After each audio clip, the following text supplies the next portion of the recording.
अगर आप देखें तो पूरी दुनिया से लोग बिलीव करते हैं ड्रीम्स का, तो वो क्यों करते हैं?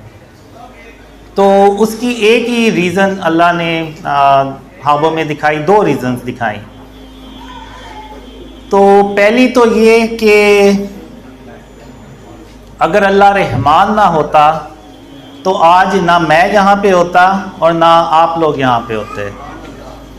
और दूसरी जो रीज़न है, पहले पे मैं थोड़ा सा एक्सप्लेन करूँगा कि 2007 में जब मैं अंधेरों में डूबा हुआ था तो मैं अपने आप से कहा करता था कि जो मेरे नबी मोहम्मद सल्लल्लाहु अलैहि वसल्लम खातमुन नबीयीन वो जालों में चला करते थे, बल्कि जहाँ से गुज़रते थे अंधेरों से भी गुज़रते थे तो वहाँ भी उजाले हो जाते थे अल्लाह की रहमत से।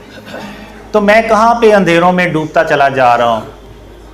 तो तब मैंने 2007 में अल्लाह को पहली बार रहमान कह के बुलाया। तो और मैंने अल्लाह से कहा कि बेशक मैं ए रहमान, बेशक मैं गुनहगार हूँ और बेशक तू ही पाक है और बेशक मैं ही गुनहगार हूँ। और अगर तूने मेरे हाल पे रहम के साथ तवज्जो ना फरमाई और मुझे इन अंधेरों से बाहर ना निकाला तो मैं मोहम्मद सल्लल्लाहु अलैहि वसल्लम का उम्मती होने के बावजूद घाटा पाने वालों में से हो जाऊंगा। तो ये मैंने दुआ अल्लाह से की। तो उसके बाद अल्लाह ने मुझे ख्वाबों में सिखाना शुरू कर दिया।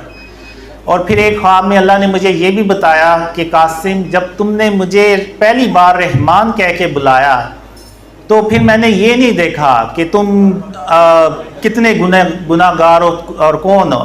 फिर मैंने ये देखा बस कि मेरे बंदे ने मुझे रहमान कह के बुलाया और अब ये मुझे प्रूफ करना है कि वो अल्लाह जो है वो रहमान है, सबसे बढ़कर रहमान है। तो फिर अल्लाह ने मुझे शिर्क के बारे में और उसकी इक़साम के बारे में बताया। और अल्लाह ने मुझे कहा, बहुत सारे ख्वाबों में कहा कि अल्लाह क़यामत के दिन जिसके चाहेगा गुनाह बख्श देगा मगर शिर्क कभी माफ़ नहीं करेगा।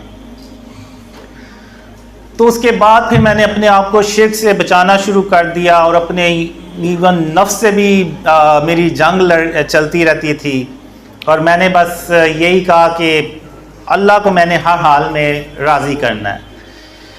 तो अब ये जो कुछ भी हुआ, फिर अल्लाह ने मुझे ड्रीम्स दिखाए। फिर मैंने जब 2015 में ड्रीम शेयर करना शुरू किए तो उस वक़्त मुझे मोहल्ले में भी कोई लोग मोहल्लेदार भी मुझे नहीं थे जानते।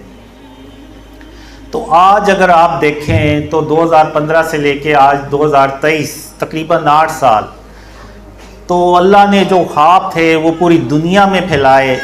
इवन अगर आप YouTube पे देखें तो बड़े बड़े उलमा ने बेशक मुखालिफ में ही बात क्यों ना की हो, उन तक वो खबर पहुंच गई।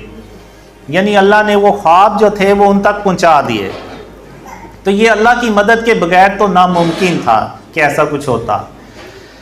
तो अब अल्लाह ने इतनी क्यों मदद की, जबकि मैं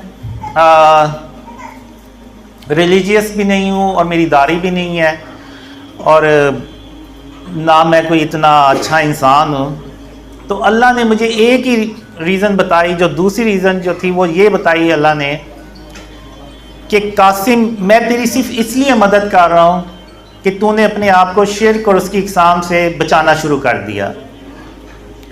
अब मैंने बचाना शुरू कर दिया, यानी मुकम्मल तौर पे मैं भी नहीं इस पर अभी तक कंट्रोल कर सका, क्योंकि आपको पता है हर रोज़ कोई ना कोई चीज़ ले के आनी पड़ती है।